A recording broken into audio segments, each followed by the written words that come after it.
깊고 푸른 하늘 아래 한 가정의 작은 그림자가 드리워져 있었습니다. 시어머니와 며느리 서로 다른 삶을 살아온 두 여인의 이야기가 지금부터 시작됩니다. 한때는 서로를 존중하고 아끼던 마음도 있었지만 시간이 흐르고 삶의 무게가 더해지면서 그 관계는 미묘한 균열을 보이기 시작했습니다. 그 균열의 중심에는 언제나처럼 사랑스러운 손주가 있었습니다. 손주의 해맑은 웃음 뒤로 두 여인의 마음속에는 갈등의 그림자가 서서히 짙어지고 있었던 것입니다. 우리는 이 가족의 이야기를 통해 사랑과 이해, 그리고 용서의 진정한 의미를 찾아 떠나보려 합니다. 어쩌면 이 이야기는 우리 주변의 흔한 가족 이야기일 수도 있고, 어쩌면 우리 모두가 겪었거나 겪고 있는 이야기일 수도 있습니다. 이제 그들의 이야기에 귀 기울여 주세요. 이 이야기는 단지 고부 간의 갈등을 넘어 세대 간의 가치관 차이와 소통의 어려움, 그리고 그럼에도 불구하고 가족이라는 이름으로 서로를 품어 안아야 하는 우리 모두의 숙제를 담고 있습니다.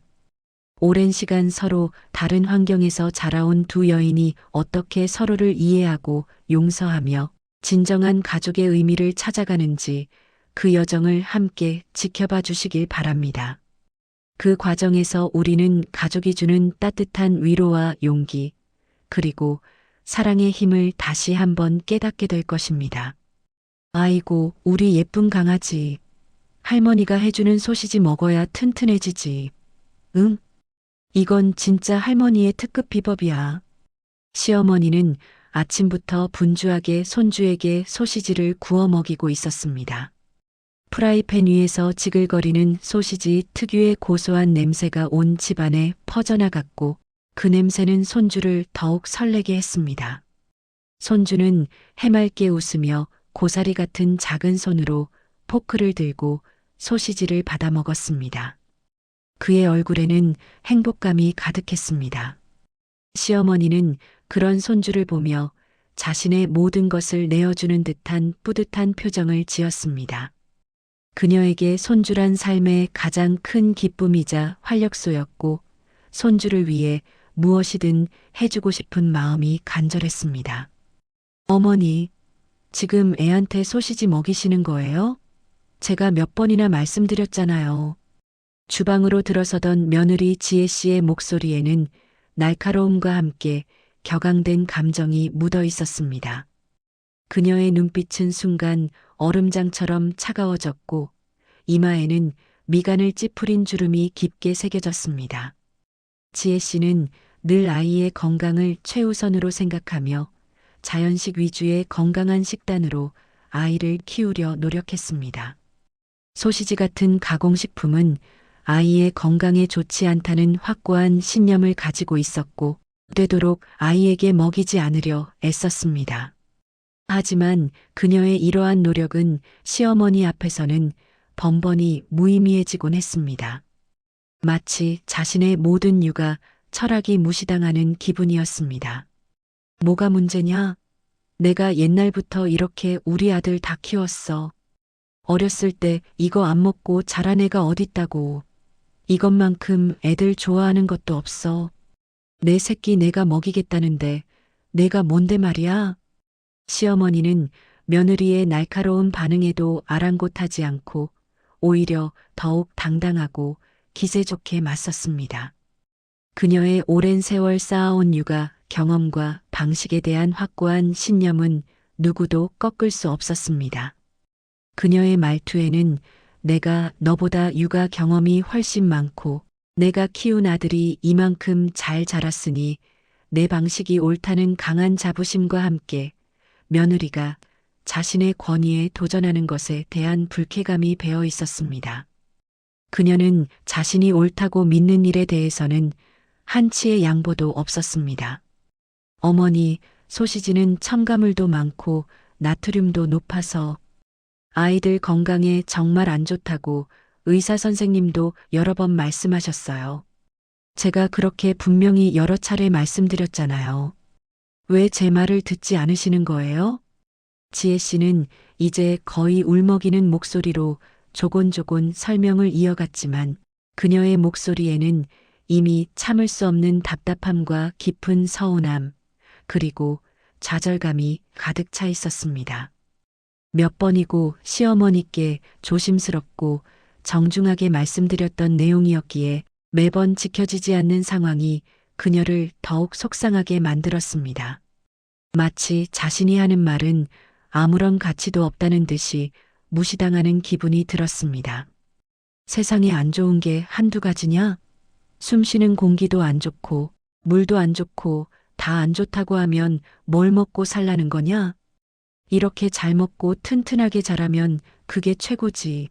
너네를 뭘 먹여서 이렇게 비실비실하게 키우는 거냐? 너 엄마 맞아? 시어머니의 말은 이제 지혜 씨의 육아 방식을 넘어서 그녀 자신을 한 아이의 엄마로서의 자격을 비난하는 듯 들렸습니다.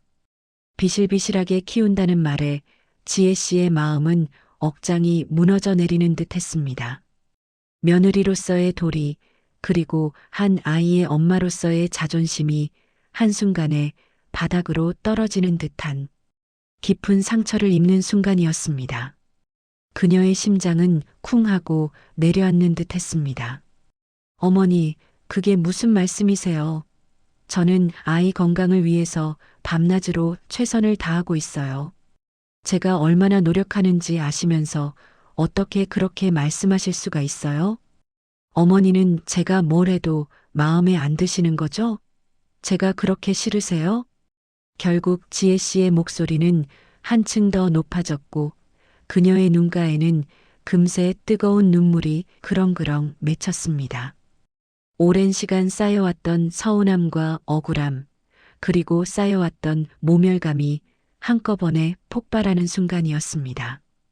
이 갈등은 단지 소시지 하나만의 문제가 아니었습니다. 그것은 육아 방식의 차이를 넘어 서로에 대한 존중과 이해, 부족에서 비롯된 깊은 감정의 꿀이었습니다. 세대 간의 간극은 좀처럼 좁혀지지 않는 거대한 벽처럼 느껴졌습니다. 얘가 지금 시어머니한테 대드는 거냐? 며느리가 시어머니한테 그렇게 말하는 거 아니야. 내가 다 널 생각해서 우리 손주 생각해서 하는 말인데 왜 그렇게 삐딱하게 받아들이는 거니? 시어머니는 며느리의 갑작스러운 반항과 감정적인 태도에 당황한 기색이 역력했습니다. 그녀의 얼굴은 순식간에 붉게 달아올랐고 목소리에는 분노와 함께 서운함이 실렸습니다. 자신이 좋은 마음으로 순수한 의도로 한 조언과 행동을 며느리가 오해하고 있다고 생각했습니다. 그저 손주가 잘 되기를 바라는 마음뿐인데 며느리는 왜 이렇게 자신을 몰라주는지 답답하고 화가 났습니다. 그녀는 며느리가 자신의 진심을 알아주지 않는다고 느꼈습니다. 저도 저희 집에서 귀하게 자랐습니다. 어머니께서 저한테 함부로 말씀하실 권리 없어요. 저도 제 나름대로의 삶의 방식과 가치관이 있다고요. 어머니의 뜻대로만 살 수는 없어요. 지혜 씨는 더 이상 참지 못하고 시어머니에게 맞섰습니다. 그녀의 눈에서는 뜨거운 눈물이 하염없이 흘러내렸지만 목소리에는 강한 결의와 함께 단호함이 담겨 있었습니다. 억울함과 슬픔, 그리고 시어머니에 대한 깊은 실망감이 뒤섞여 그녀의 마음을 더욱 아프게 했습니다. 그녀는 더 이상 착한 며느리 코스프레를 할 기운도 의지도 없었습니다. 자신의 존재 자체가 부정당하는 듯한 기분을 더 이상 견딜 수 없었습니다. 갈등의 꼴은 더욱 깊어져 갔습니다. 매일같이 반복되는 사소한 마찰들은 두 사람 사이에 보이지 않는 벽을 견고하게 만들었습니다. 식탁 위에서, 거실에서, 심지어 사랑스러운 손주를 안고 있는 순간에도 팽팽한 긴장감은 사라지지 않았습니다. 집안의 공기는 마치 얼음장처럼 차가웠고 작은 소리에도 날카로운 파열음이 들리는 듯 했습니다. 아들인 민준 씨는 두 사람 사이에서 이러지도 저러지도 못하며 극심한 괴로움에 시달렸습니다. 사랑하는 아내와 사랑하는 어머니, 둘 중 어느 한쪽 편을 들 수도 없었고, 그렇다고 이 상황을 외면할 수도 없었습니다. 매일 밤 그는 두통과 함께 잠 못 이루는 밤을 보냈습니다. 그는 가족이라는 이름으로 묶인 세 사람이 왜 이렇게 서로를 상처 입히며 살아야 하는지 답답하기만 했습니다. 그의 마음은 찢어지는 듯 아팠습니다. 엄마, 제발 좀 지혜 씨 입장도 한 번만 더 생각해 주세요. 요즘 육아 방식이 예전이랑 많이 다른 건 사실이잖아요. 지혜 씨도 아이를 위하는 마음은 엄마랑 똑같을 거예요. 민준 씨는 조심스럽게 어머니께 다가가 말했지만 시어머니는 민준 씨의 말을 듣는 둥 마는 둥 했습니다. 오히려 아들이 며느리 편만 든다고 서운해하며 민준 씨에게 화살을 돌렸습니다. 너는 내 마누라밖에 안 보이지? 내가 널 어떻게 키웠는데? 너 좋으라고 하는 말인데. 내가 이러면 안 되지. 너도 옛날엔 소시지 엄청 좋아했잖아. 시어머니는 서운함에 찬 목소리로 아들을 몰아붙였습니다. 그녀는 자신의 희생과 사랑을 몰라주는 아들에게 배신감마저 느꼈습니다. 민준 씨는 깊은 한숨만 쉬었습니다. 어느 날 저녁 민준 씨는 퇴근 후 집으로 향하면서 깊은 고민에 빠졌습니다. 과연 이 갈등을 해결할 방법은 없을까? 이렇게 서로를 미워하며 살아가는 것이 옳은 일일까? 그는 지친 몸과 마음을 이끌고 집으로 향했습니다. 현관문을 열고 들어서는 순간 집안에 흐르는 냉랭한 기운은 그의 어깨를 더욱 무겁게 짓눌렀습니다. 그날 저녁 집안에는 차가운 침묵이 흘렀습니다. 저녁 식탁은 불편한 기운으로 가득했고 그 불편함은 숟가락과 젓가락이 부딪히는 작은 소리마저 크게 들리게 했습니다. 손주만이 아무것도 모른 채 천진난만하게 밥을 먹고 있었습니다. 며느리 지혜 씨는 시어머니와 눈도 마주치지 않으려 애썼고 시어머니 또한 며느리에게 아무런 말도 걸지 않았습니다. 그들은 마치 서로를 투명 인간처럼 대하고 있었습니다. 식사를 하는 내내 그들 사이에는 두터운 얼음벽이 세워진 듯 했습니다. 밥알이 넘어가는 소리마저 크게 들릴 정도로 정적만이 감돌았고 그 정적은 이 가족의 깊은 상처를 대변하는 듯 했습니다. 식사를 마치고 손주를 재우러 방으로 들어간 지혜 씨는 아이의 작은 머리를 쓰다듬으며 조용히 눈물을 훔쳤습니다. 자신만 힘든 것 같고 아무도 자신의 마음을 알아주지 않는다는 생각에 서러움이 북받쳐 올랐습니다.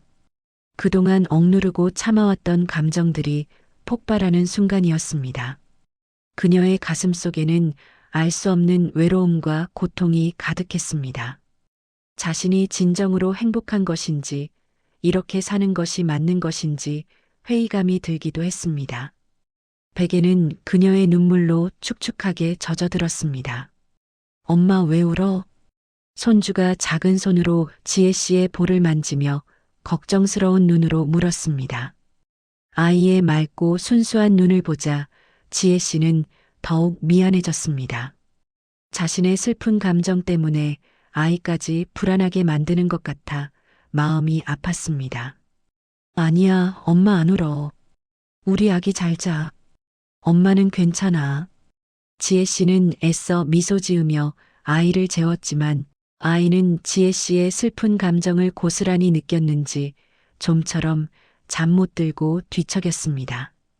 작은 몸으로 이 모든 상황을 느끼고 있는 아이의 모습에 지혜 씨는 더욱 가슴이 미어졌습니다. 지혜 씨는 아이를 품에 안고 한참을 흐느꼈습니다. 그날 밤 집안의 모든 불이 꺼진 뒤에도 지혜 씨의 방에서는 희미한 불빛이 새어나왔습니다. 그녀는 잠 못 이루고 지난 시간들을 그리고 앞으로의 불투명한 관계를 되돌아보고 있었습니다. 그녀의 마음속에는 고통과 함께 절망감이 드리워져 있었습니다. 과연 이 관계가 회복될 수 있을까 하는 의문이 그녀의 마음을 짓눌렀습니다. 다음 날 아침 식탁은 여전히 냉랭했습니다. 어제의 냉기가 그대로 남아있는 듯 했습니다. 시어머니는 손주에게 직접 밥을 먹이며 며느리에게는 눈길도 주지 않았습니다. 마치 며느리의 존재 자체가 없는 것처럼 행동했습니다. 지혜 씨 또한 시어머니를 피해 손주와 최대한 거리를 두려 했습니다. 그들은 마치 투명 인간처럼 서로를 대하고 있었고 그 사이에는 차가운 벽이 세워진 듯 했습니다.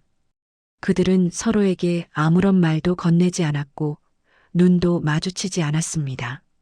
집안의 공기는 숨막힐 듯 무거웠고 그 무거움은 가족 구성원 모두에게 고통으로 다가왔습니다. 그때였습니다. 그 정적을 깨고 손주가 갑자기 숟가락을 내려놓고 시무룩한 표정으로 조용히 말했습니다. 할머니, 엄마랑 같이 밥 먹고 싶어 할머니랑. 엄마랑 같이 앉아서 같이 밥 먹으면 더 맛있을 것 같아. 작고 여린 아이의 목소리가 쨍하게 울려 퍼졌습니다. 그 목소리에는 어른들의 갈등 속에서 자신이 느끼는 외로움과 슬픔이 고스란히 담겨 있었습니다. 아이의 눈에는 금세 뜨거운 눈물이 그렁그렁 맺혀 있었습니다. 아이는 그 작은 몸으로 어른들의 복잡하고 미묘한 감정을 고스란히 느끼고 있었던 것입니다. 두 어른의 갈등은 결국 순진무구한 아이에게까지 깊은 상처를 주고 있었습니다. 아이는 어른들의 불화를 직감하고 자신만의 방식으로 화해를 요청하고 있었던 것입니다. 시어머니의 눈에 갑자기 뜨거운 눈물이 주르륵 흘러내렸습니다. 자신의 오랜 고집과 아집이 그리고 며느리에 대한 미움이 손주에게 아픔을 주고 있었다는 사실에 가슴이 미어지는 듯 했습니다. 아이의 해맑은 미소를 보며 행복해야 할 시간들을 자신이 망치고 있었던 것입니다. 그녀는 손주를 끌어안고 한참을 흐느꼈습니다. 그 작은 몸을 품에 안고 그녀는 자신의 잘못을 뼈저리게 후회했습니다. 그녀의 눈물은 진심으로 우러나온 회개의 눈물이었습니다. 자신 때문에 상처받은 손주와 며느리에게 미안한 마음이 물밀듯이 밀려왔습니다. 미안하다. 우리 아가 할머니가 정말 미안해. 엄마한테도 미안하고 할머니가 너무 잘못했어. 그녀의 진심 어린 사과에 지혜 씨 또한 더 이상 참지 못하고 뜨거운 눈물을 흘렸습니다. 시어머니의 눈물이 그녀의 굳게 닫혔던 마음의 문을 조금씩 열어주었습니다. 아이의 순수한 말 한마디가 그들을 가로막고 있던 높은 벽을 허물어뜨리는 기적을 만들었습니다. 그 순간 두 여인의 마음속에 얼어붙어 있던 얼음이 녹아내리는 듯 했습니다. 어머니, 저도 죄송해요. 제가 너무 제 생각만 했어요. 어머니 마음을 헤아리지 못해서 죄송해요. 지혜 씨는 시어머니에게 다가가 조심스럽게 어깨를 감쌌습니다. 두 여인의 어깨가 맞닿는 순간 오랜 시간 쌓였던 오해와 서운함이 눈 녹듯이 사라지는 듯 했습니다. 그들의 눈물은 서로를 향한 이해와 용서의 시작을 알리는 것이었습니다. 손주의 순수한 미소는 그들에게 따뜻한 위로이자 다시 시작할 수 있는 용기를 주었습니다. 아이의 존재 자체가 이 가족에게는 가장 소중한 선물이었던 것입니다. 그들은 서로를 부둥켜 안고 한참을 울었습니다. 그 울음 속에는 그동안의 아픔과 미안함, 그리고 이제 다시 시작될 희망이 모두 담겨 있었습니다. 그날 이후 집안에는 이전과는 전혀 다른 따뜻한 온기가 감돌았습니다. 시어머니는 며느리의 육아 방식을 존중하려 노력했고 지혜 씨 또한 시어머니의 좋은 의도를 이해하려 애썼습니다. 물론 여전히 작은 의견 차이가 있을 때도 있었지만 그들은 이제 서로를 존중하고 이해하려는 마음으로 대화했습니다. 더 이상 고집을 부리거나 감정적으로 대응하기보다는 상대방의 입장에서 생각하고 배려하는 노력을 기울였습니다. 서로에게 조언을 구할 때도 상대방의 의견을 경청하는 자세를 보였습니다. 손주는 그들의 화해를 가장 행복해 했습니다. 그의 해맑은 웃음소리는 이제 집안 곳곳에 활기차게 울려 퍼졌고 그 소리는 두 여인의 마음을 더욱 따뜻하고 풍요롭게 만들었습니다. 고부 갈등은 때로는 피할 수 없는 현실일 수 있습니다. 하지만 진심 어린 이해와 사랑으로 그리고 때로는 순수한 아이의 미소로 우리는 그 갈등을 치유하고 더 단단하고 아름다운 가족으로 거듭날 수 있습니다. 이 가족처럼 말입니다. 서로를 향한 따뜻한 마음과 진정한 소통이 있다면 어떤 어려움도 극복할 수 있다는 희망을 보여주었습니다. 이제 그들은 단순한 시어머니와 며느리가 아니라 서로를 이해하고 보듬어주는 진정한 가족으로 거듭났습니다. 우리 모두의 마음속에 따뜻한 가족애가 가득하길 바랍니다. 그리고 우리 주변의 모든 가족들이 서로를 사랑하고 존중하며 행복하게 살아가기를 진심으로 기원합니다. 가족은 그 어떤 어려움도 이겨낼 수 있는 가장 강력한 힘이자 영원한 안식처가 되어줄 테니까요.